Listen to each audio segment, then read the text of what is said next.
기도하시겠습니다. 하나님 아버지, 지난 한 주간도 하나님께서 저희들을 지켜 보호하시고 우리를 인도하여 주셨다가 또 이렇게 하나님의 전에 나와서 우리가 한 마음으로 하나님을 예배할 수 있고 하나님을 찬양할 수 있도록 인도해 주셔서오니 감사합니다. 심히 연약한, 심히 어리석은 이 종을 사용해서 하늘에서 우리에게 주셔난 그 귀하고 복된 말씀을 전하게 해주셨사오니 하나님의 성령께서 이 종의 혀와 입술을 사용하셔서 하나님께서 우리에게 주시는 그 모든 말씀이 온전히 전달되어지도록 사용하여 주옵시고 우리 모두 심령 가운데 하나님의 은혜로 충만케 채워주옵소서. 아멘. 예수님 이름으로 감사하며 기도드리옵나이다. 아멘. 네, 오늘의 말씀은 고넬료의 신앙이라는 제목으로 말씀을 드리고자 합니다. 사실 이 사도행전 10장 전체가 바로 이 고넬료의 이 말씀을 중심해서 일어난 사건들을 기록하고 있습니다. 어떤 말씀인지 다들 아실 겁니다. 사실 우리 하나님께서 이 인류를 구속하는 그 구속사에서 참으로 획기적인 굉장한 사건이 이 10장에 기록되어져 있는 거죠. 사실 이때까지만 해도 고넬료가 성령을 받기 전까지만 해도 아마 사도들도 성령을 받은 다음이지만은 전혀 생각하지 못했던 부분입니다. 사실 사도는 어땠어요? 처음에 예수님을 믿고 따라다닐 때만 해도 예수님 부활하셔서 승의 직전까지만 해도 이 이스라엘 하나님의 나라가 언제 회복될 거냐 거기에 관심이 집중되어 있었어요. 저들이 생각하는 하나님 그 나라는 어느 나라였어요? 옛날에 그 다윗 왕국이 다시 복원되어지는 것, 그 다윗 왕국이 재건되어지는 것, 이스라엘 나라가 완전히 정말 세계 최강국으로 수립되어지는 것이 저들이 생각하는 하나님의 나라였습니다. 그러나 하나님 예수님께서는 다른 말씀하셨죠. 너에게 성령이 임하면 예루살렘과 유다와 사마리아와 그 땅 끝까지를 내 증인들이라는 그 말씀을 도저히 이해할 수가 없었을 것 같아요. 그러나 그들이 하나님 말씀, 그 예수의 말씀에 순종해서 그 배신문도가 마가에 따라서 기도하다가 성령을 받은 다음에는 하나님의 나라가 정말 옛날 그 유대 왕국의 다윗 왕국의 재건이 아닌가 보다라는 생각까지는 할 수 있었을 거예요. 그래서 저에게 정말 예수님의 그 말씀을 그 유대 사람들, 예루살렘 그 이스라엘 민족들에게는 맹렬하게 전했습니다. 그래서 저들이 많은 사람들이 회개하고 나와서 예수를 믿게 됐죠. 근데 9장에 와가지고는 어떡합니까? 사울이라는 청년이 부활하신 예수님을 만나 뵙고 완전히 바뀌어졌죠. 그런데 그게 뭐라고 그랬습니까? 이방인의 사도가 이방인을 보낸다고 그랬거든요. 근데 9장에 와서는 그러면 이 사울이라는 사도 바울을 통해서 이방인의 전도의 문이 열려지는 것이 아니었었습니다. 바로 예수의 수제자요 예루살렘 교회의 그 가장 영향력이 많은 베드로를 통해서 이러한 일들이 일어났죠. 그에 대해서 우리 잠깐 우리가 성경에 나와 있는 대로 한번 살펴보십시다. 사도행 10장의 1절과 2절 말씀 같이 한번 읽겠습니다. 가이사랴에 고넬료라 하는 사람이 있으니 이달리아 데라 하는 군대의 백부장이라. 그가 운전하여 온 집으로 더불어 하나님을 경외하며 백성을 많이 구제하고 하나님께 항상 기도하더니. 지금 사실 지금 현재 이스라엘은 로마의 식민지죠. 로마의 식민지에서 백부장, 군대 백부장으로 거기 와서 있다 그러면은 굉장한 권력을 가진 사람이고 그 사회적으로 굉장히 참 유력한 사람이죠. 근데 이 사람이 거기 와가지고 어떻게 됐어요? 유대인들이 믿는 하나님, 여호와 하나님을 믿는 여호와 신앙을 갖게 됐습니다. 그래서 하나님이 기뻐하시는 것이 어떤 것을 기뻐하니까 그 구약성에 나와 있는 대로 많은 사람들을 구제하고 그리고 자기 혼자 믿는 게 아니라 온 집안 사람들 전부 다 불러서 하나님께 경건한 삶을 살아가고 그리고 기도에 열심한 그런 사람으로 바뀌어졌습니다. 그 당시에 사실 이 고넬료만 믿었던 것은 아니었을 거예요. 많은 사람들이, 많은 이방 사람들이 그 유대 종교에 했어요. 출애굽할 때부터서 그랬으니까요. 출애굽할 때 그 많은 사람들이 그 많은 그 하나님이 그 기적을 보고서는 많은 사람들이 따라서 유대 이스라엘 사람들하고 같이 나왔었으니까요. 그러니까 사실상 유대 역사 가운데서도 그 이스라엘 아브라함의 그 육신적으로 아브라함 자손이 아닌 많은 사람들도 사실은 거기 이스라엘 그 유대 종교에 다 포함이 됐었던 겁니다. 근데 그가 열심히 기도하는데 3절에 보면 하루는 제90쯤 되어 환상 중에 밝혀보면 그 열심히 기도하는 가운데서 지금 이제 90 그 기도하고 있었습니다. 보면 하나님의 사대가 들어와가되 고넬료야 하니 고넬료가 주목하여 보고 두려워 가로되 주여 무슨 일이니까 천사가 가로되 내 기도와 구제가 하나님 앞에 상달하여 기억하신 바 되었으니 그의 경건한 삶, 그의 삶 전체가 하나님께서 보고 계시다가 그걸 다 알고 계시거든요. 우리가 이거 알아달라고, 나 지금 현재 어떤 상황인지 내가 어떻게 하고 있는지 그거 알아달라고 하는 게 사실은 그렇게 기도할 필요는 전혀 없어요. 우리 하고 있는 내 생각까지도 밝히 아시는 그 하나님이시니까 내가 지금 이제 어려운 처지에서 하는 이거 빨리 좀 구원 좀 해주십시오. 그런 기도는 사실상 필요가 없다는 얘기예요. 지금 이렇게 이방인 고넬료가 하나님을 경건하게 한 삶을 하나님 앞에서 그런 삶을 살아가고 있으니까 그것을 알아보고 지금 천사를 보내서 그 기도에 응답해 주시는 겁니다. 그러니까 그때 뭐라고 그랬어요? 시몬 베드로를 청하라고 그랬습니다. 시몬 베드로를 청하라고 그러니까 고넬료는 금방 그 말씀에 온전히 순종해서 이유 묻지 않습니다. 하나님이 그냥 나와서 하나님이 하라고 그냥 그 명령에 그냥 그대로 순종해서 마침 마르는 천사가 떠나매 고넬료가 집안 하인 둘과 종졸 가운데 경건한 사람 하나를 불러 이 일을 다 구하고 요바로 보내니라. 이렇게 말씀을 주시니까 그 말씀에 즉각적으로 순종해서 사람들을 보냅니다. 근데 지금 이제 이 이방인 선교가 사실 말씀드린 대로 고넬료와 베드로 사이에서 이루어졌습니다. 그 문이 열려졌습니다. 근데 그 당시에 고넬료와 베드로의 사람 관계가 어떠했어요?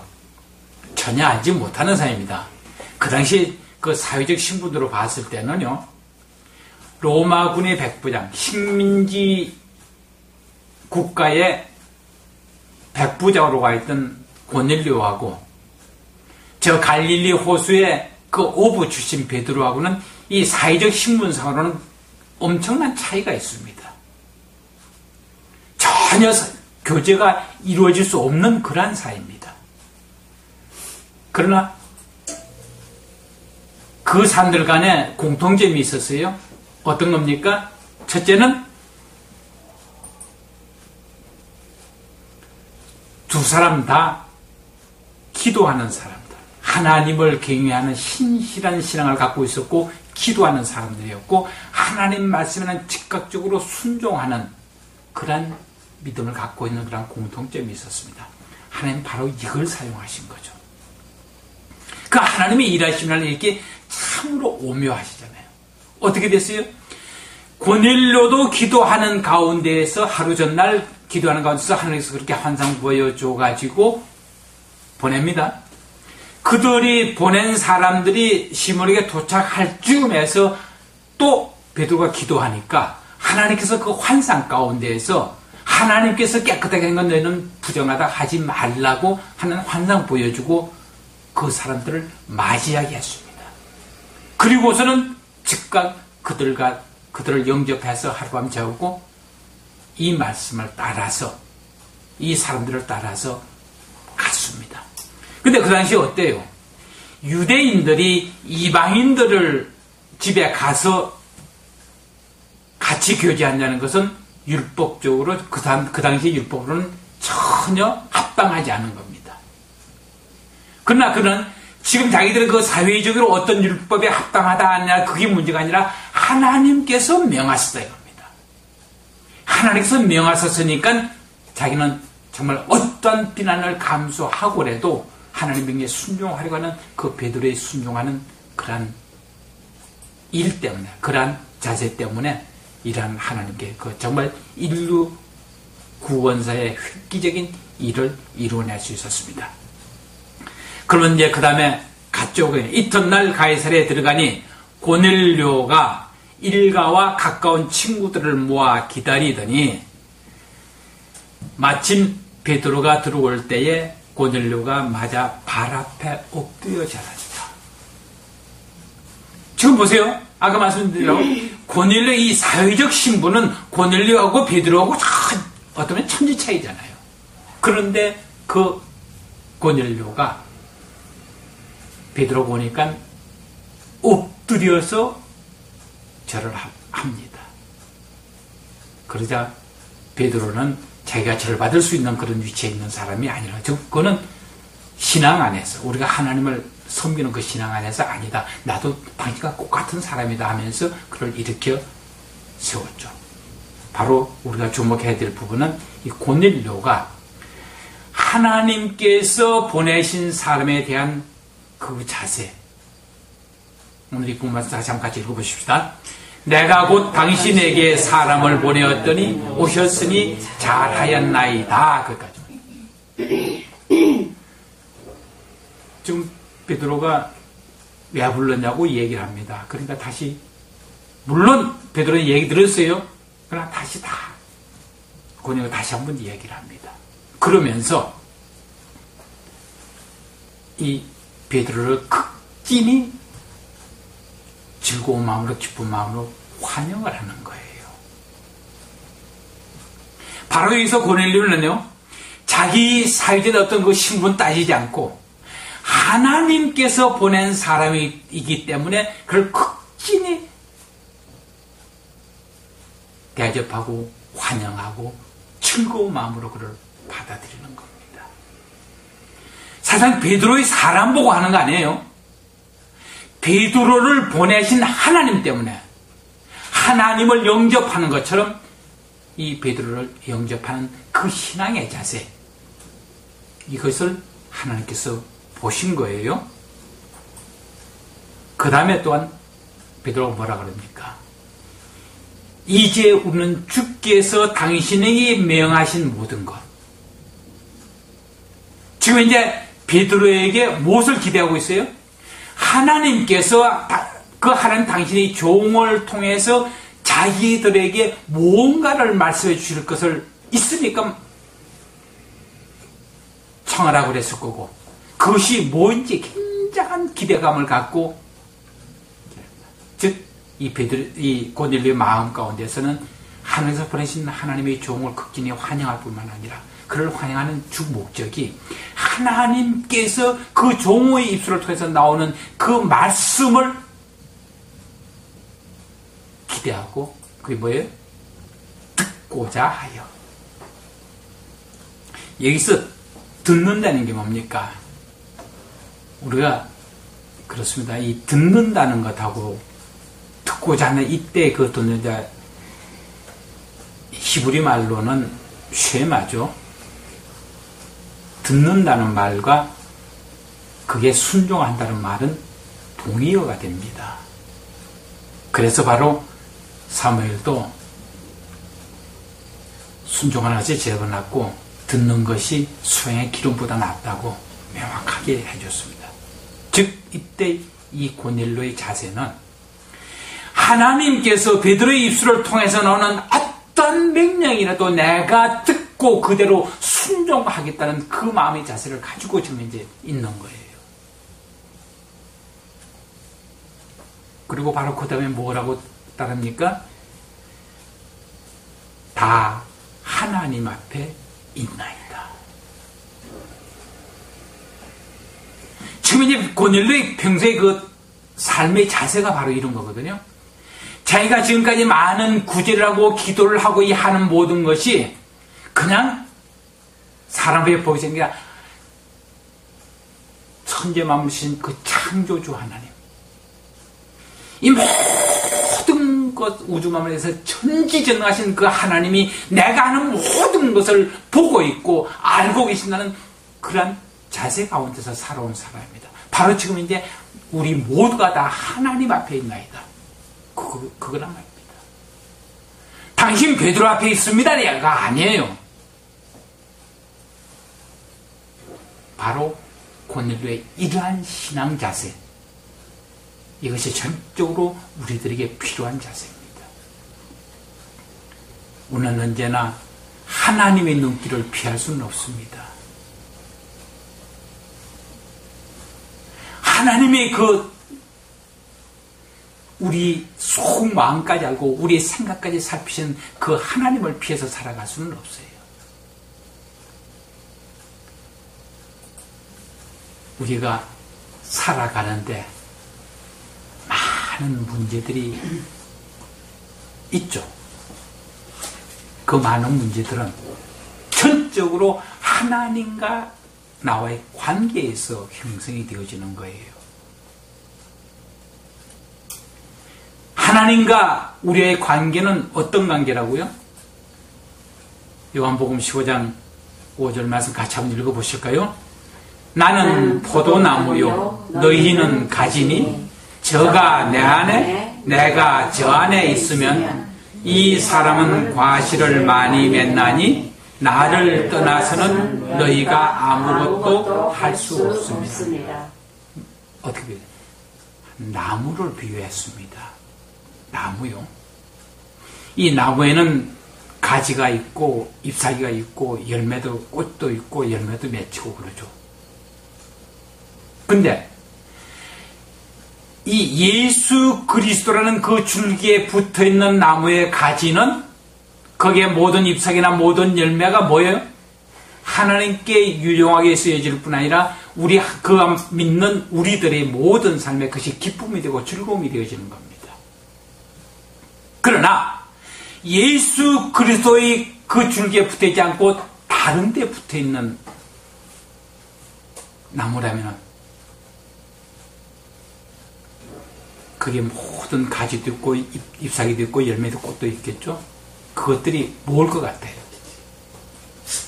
그것이 바로 우리 인간들이 삶에 나타나는 문제거리, 고통, 억압되어지는 것들. 결국 뭐냐? 우리 인간이 살아가는데 어떤 역경이나 어떤 고통이나 어떤 문제가 있다는 사실은 그 모든 것들이 내가 어디에 붙어 있느냐, 거기에서 구별되어지는 거예요. 거기에 나타나는 모든 것이 내게 하나님께서 주시는 그런 모든 그 기쁨과 그 행복으로 충만하다면 나는 예수 그리스도에 잘 접붙어 있는 사람이고, 그래서 이런 모든 것들이 내게 고통을 가져오고 내게 참을 어떤 억압을 가져오고 나로 하면 염려와 근심과 걱정거리 가운데 들어가게 만드는 것이라면 그것은 내가 예수 그리스도의 줄기에 붙어있지 않다는 그 증명, 그 열매예요. 만약 어떤 사람이요 태양을 등지고 가면서 자기 그림자가 어른거려요. 좀 없앴으면 좋겠다고 아무리 하소연한들 없어지겠어요? 어떻게 하면 돼요? 간단하게 내가 돌아서면 돼요. 정말 이 천지만물을 주시고 만복의 근원이신 하나님을 등지고 살면서 내 앞에 다가오는 어떤 문제와 고통과 그 어떤 염려 근심거리를 가지고 없애려고 몸부림친다면 가능하겠어요? 전혀 가능하지 않아요. 불가능한 겁니다. 어떻게 하면 돼요? 내가 하나님께로 돌아서면 그걸로 끝나요.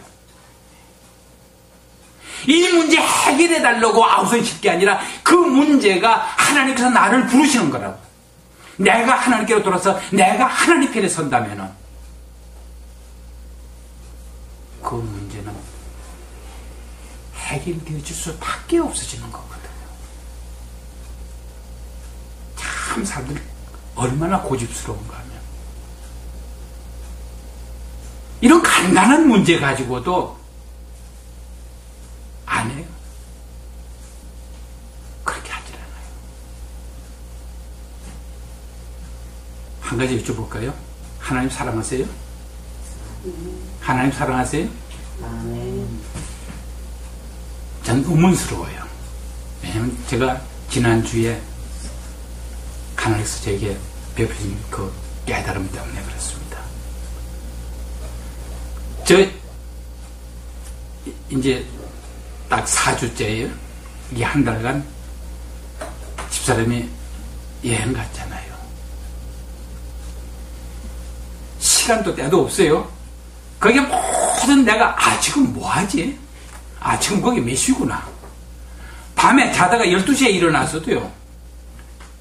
거기에 핸드폰 해서 거기에 혹시 스카이프 로그인 되어 있나 안 되어 있나 그거 살펴보게 돼요. 혹시나 카톡으로 뭐 메시지가 왔나 안 해 그거 살펴봐요. 그러다가 아무것도 없으면 다음에 그래도 잠이 안 오면은 메시지를 보내요. 사실은 모든 시기에 그게 집중되어지더란 얘기예요. 그렇게 하고 있으면 하나님이 뭐라고 하시냐 그래요? 너 내 안에 사랑하니? 네. 그건 날 사랑하니? 네. 그래? 네가 지금 네 아내에게 관심 갖고 있는 것하고 네가 나한테 관심 갖고 있는 것하고 어떠냐? 네 양식 그대 얼굴이 빨개질 수밖에 없잖아요.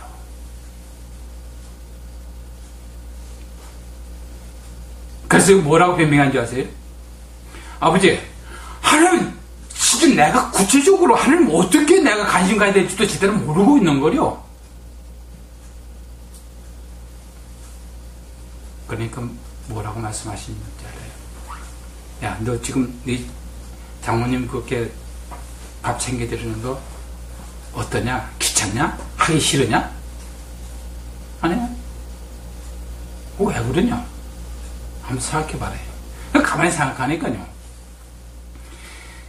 내가 자기들 엄마 제대로 잘 챙겨드리고 있다고 그렇게 하니까 그 사람 마음 놓고 여행 다니고 있거든요. 그리고 그들이 항상 참 고맙다고 그러고 메시지 올 때마다 그렇게 해주거든요. 그러니까 내가 사랑하는 사람이 즐거워한다는 거, 좋아한다는 것 때문에 그것이 하나도 구장고 즐겁게 하다는 얘기예요. 내가 나 생각도 웃기더라고요. 그래서 네, 그게 귀찮지 않고 재미있게 하고 있네요. 근데 그게 또 제가 뭐라고 변명한지 아세요? 아버지가 그게 지금 이렇게 구조로 한 거 이렇게 즐거워할 수 있는 게 뭔지 가르쳐 주세요. 그래 놓고서는 페이스북에 그걸 올려놓고 컴퓨터 딱 껐어요. 그렇게 그거 내 의자에 일어나기도 전에 마태복음 25장 40절 읽어봐. 그건 뭐예요? 내 이 조그만 형제에게 한 것이 바로 나한테 한 거다. 내가 좋아하고 내가 기뻐하는 거야. 네가 네 장모한테 그렇게 기쁨하고 하는 게 네 아내가 기뻐하듯이 내가 기뻐할 수 있는 거? 바로 그거잖아. 그거 알면 너 그거 모르고 있던 거 아니잖아. 바로 그거예요. 정말 내가 하나님을 사랑한다면요, 하나님께서 무엇을 기뻐하고 무엇을 좋아하는지 그게 관심 집중되어질 거예요. 전 이번에 집사람 여행 보내놓고 나서 참 좋은 거 배웠어요. 정말 하나님께서 나에게 원하시는 것이 뭔지 구체적으로 배웠거든요. 이제는 정말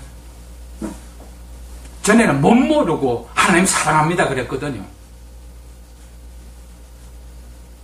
근데 사실상 세상에 자기 아내 사랑하는 것만큼 하나님 사랑하지 않았다는 얘기가 확연하게 드러나잖아요. 부끄러운 얘기지만 그러나 하나님께서는 그런 걸 깨닫게 해주시더라고요. 결국 뭡니까?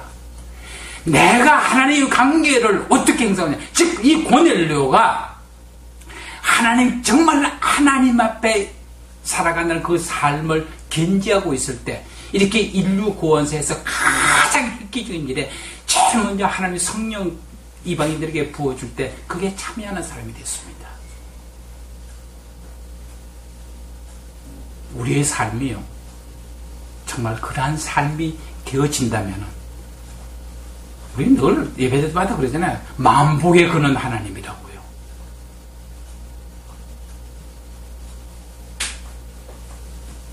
만복에 거는 하나님이라고요. 그 하나님은 우리에게 복 주시기를 인색하게 하십니까? 하나님께 복 받기 위한 것은 딴 거 하나도 없어요. 하나님과 나와의 관계가 온전해질 때 정말 내가 하나님께서 내가 어떻게 살아가는 것이 기뻐할 것인가, 하나님께서 기뻐하실 것을 내가 찾아가면서 내가 살아가고 있을 때 그 일을 행하게 하기 위해서요 하나님은 쏟아부어 주신다는 얘기입니다. 하나님께서 우리에게 시키시는 게 어렵고 힘든 일 하나도 없습니다. 사실 할 수 있게 다 하나님께 해주시니까. 어떤 때는 그럴 때 있을 거예요.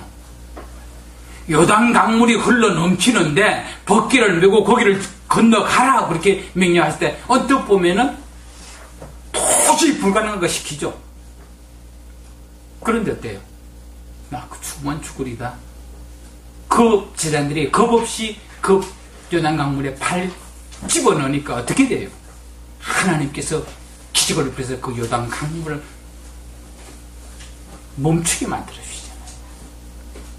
그러니까 하나님께서 우리에게 뭔가 시킬 때 그것이 하나님과 도저히 안 될 것 같은지라도 하나님 말씀에 순종하는 발걸음을 내릴 때는 하나님께서 그 일을 행할 수 있도록 능력 주시고 지혜 주신다 이겁니다.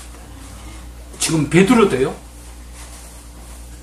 사실상 자기는 도저히 지금까지 자기가 살아온 동안에 도저히 납득할 수 없는 환상을 갖고 그 이방인에게 가라고 하는 거 도저히 안 되겠지만 그래도 하나님 명령이니까 갑니다. 고넬료 입장에서 그렇잖아요. 내가 지금 현재 로마 식민지 군대 백부장인데 그 갈릴리 출신 어부 그 베드로라는 사람 왜 불러? 하나님이 직접 내게 말씀해 주시면 되는 거지 왜 그런 사람 불러서 얘기하라고 그래? 그렇게 토한답니다.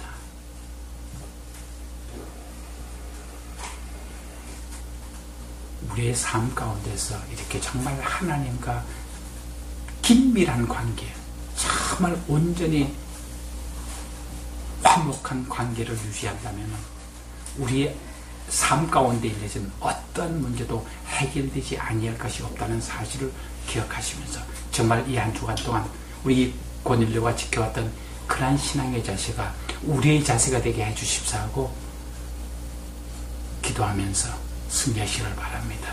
기도하시겠습니다. 하나님 아버지 감사합니다. 우리가 지금 입술로는 예수 믿는다고 하면서 하나님을 사랑한다고 하면서 실질적으로 우리 삶 가운데에서 하나님이 기뻐하시는 일에는 관심이 없었던 것을 고백합니다. 하나님 저희들이 지혜가 되어 능력이 되시오니 진실로 우리가 이 한 주간 살아갈 때 하나님이 기뻐하시는 일이 무엇인을 늘 관심을 갖고 깨달아 알고 그것을 행할 수 있는 저희들이 되어지도록 은혜 베풀어 주고 축복하여 주옵소서. 예수님 이름으로 감사하며 기도드리옵나이다. 아멘. 말씀 제가 통솔로 기도하시겠습니다.